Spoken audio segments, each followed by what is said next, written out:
Hello and welcome to Storytime with Miss Julia. I am Miss Corbon's sister-in-law and I'm very excited to read you a story today. Today we're going to be reading Alexander, who's not, do you hear me? I mean it, going to move.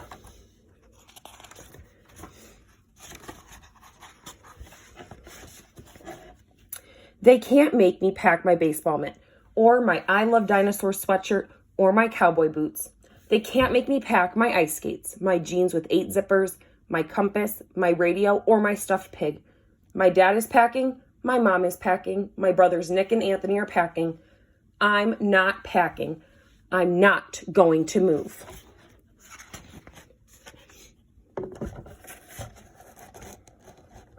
My dad says we have to move to where his new job is. That job is 1,000 miles away. My mom says we have to move to where our new house is.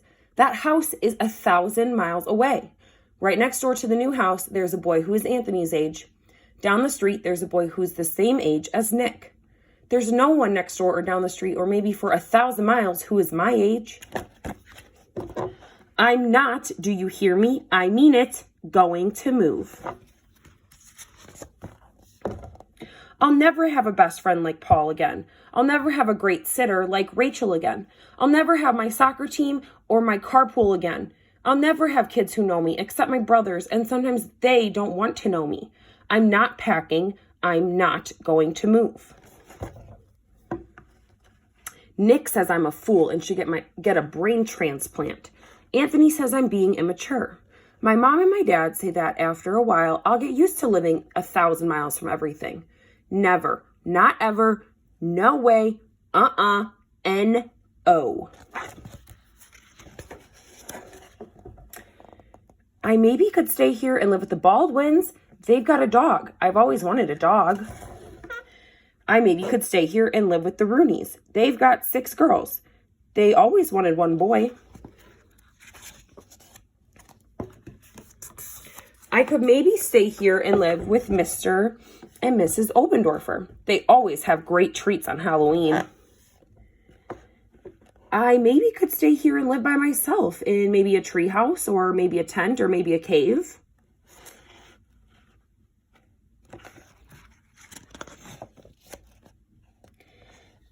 Nick says I could live in the zoo with all the other animals. Anthony says I'm being immature. My dad says I should take a last look at all my special places. I'm taking a look, but it won't be my last. I looked at the Rooney's roof, which I once climbed out on, but then I couldn't climb back in until the fire department came and helped me. I looked at Pearson's drugstore where they once said my mom had to pay them $80 when I threw a ball in the air that I almost caught.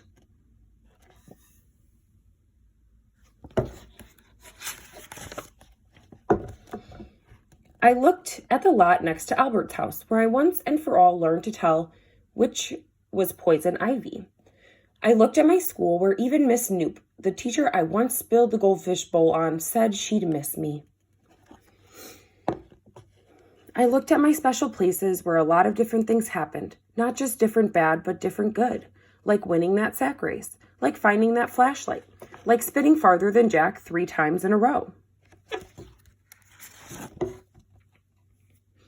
Like selling so much lemonade that my dad said I would probably have to pay taxes.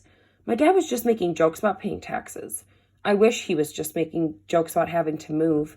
I'm not, do you hear me? I mean it, going to move. Nick says I'm acting like a puke face. Anthony says I'm being immature. My mom says to say a last goodbye to all my special people. I'm saying goodbye, but it won't be my last. I said goodbye to my friends, especially Paul, who is almost like having another brother, except he doesn't say puke face or immature. I said goodbye to my neighbors, especially Swoozie, who is almost like having a dog, except she's the Baldwin's dog instead of mine.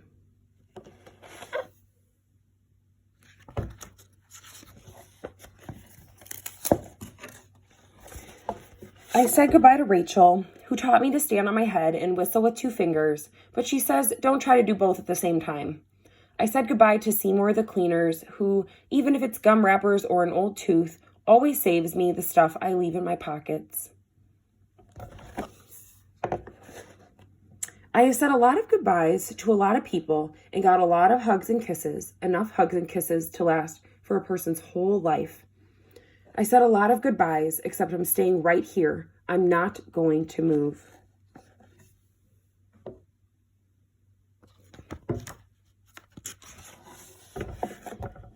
When the movers come to put my bedroom furniture on their truck, maybe I'll barricade my bedroom door.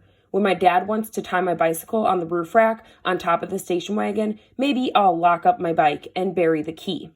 When my mom says, finish packing up, it's time for us to get going, maybe she'll look around and she won't see me. I know places to hide where they'd never find me. Like behind the racks of clothes at Seymour the Cleaners, like underneath the piano in Eddie's basement, like inside the pickle barrel at Friendly's Market. Or maybe I could hide in the weeds in the lot next to Albert's house, now that I know how to tell which is poison ivy. I'd rather have poison ivy than have to move.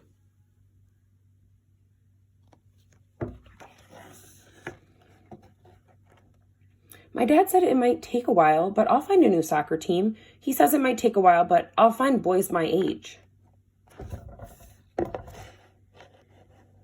He also says that sometimes when a person moves away, his father might need to let him get a dog to be his friend till he makes some people friends.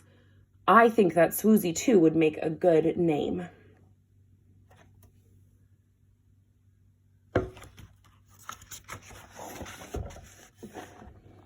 My mom says it might take a while, but we'll find a great sitter. She says it might take a while, but we'll find a cleaner who even saves gum wrappers and old teeth. She says that sometimes when a person moves away, his mother might let him call his best friend long distance. I already know the telephone number by heart. Rachel gave me a baseball cap. Paul gave me a baseball cap. Rachel gave me a backpack that glows in the dark. Mr. and Mrs. Obendorfer gave us treats to eat for 1,000 miles. Nick says if I'm lonesome in my new room all by myself, he might let me sleep with him for a little while. Anthony says that Nick is being mature. My dad is packing. My mom is packing. My brothers Nick and Anthony are packing. I don't like it, but I'm packing too. They better not try to move anymore when we get to where we're going.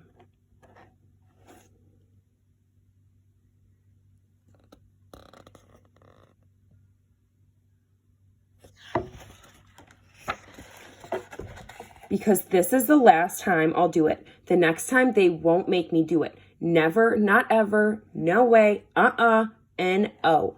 I'm not, do you hear me? I mean it, going to move.